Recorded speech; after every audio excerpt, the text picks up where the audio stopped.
ధ్యానయోగం ధారణా మార్గం. పంచభూత తత్వాలే పంచ తన్మాత్రలు. పంచ తన్మాత్ర ధారణలో మొదటిది గంధ తన్మాత్ర. భూతత్వానికి సంబంధించింది. గంధం అంటే వాసన. జ్ఞానేంద్రియాలలో ముక్కు ద్వారా వాసన లోపలికి ప్రవేశిస్తుంది. ముక్కు వరకే వాసన ఉంటుంది. తర్వాత లోపల ఉండదు. బయటికి ప్రపంచంలోని సువాసన లేదా దుర్వాసన గాలి ద్వారా ముక్కుపుటులకు తగలగానే వాసన తెలుస్తుంది. అంతేకాక వాసనకు సంబంధించిన శబ్దం, రూపం, రుచి, స్పర్శాదులు అన్నీ తెలుస్తాయి. పంచభూత ధారణలోని భూమికి గల లం బీజాక్షరాన్ని పంచతన్మాత్ర ధారణలో భూతన్మాత్ర ధారణ చేయాలి.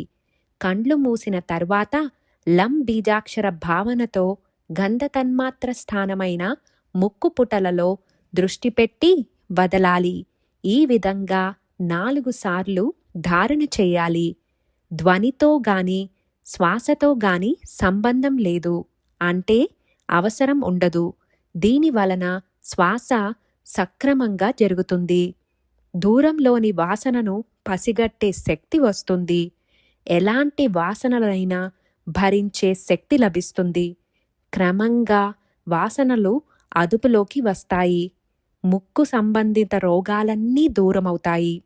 శరీరానికి మంచి గాలి, మంచి ఆహారం ఎంత ముఖ్యమో మంచి వాసన కూడా అంతే అవసరం.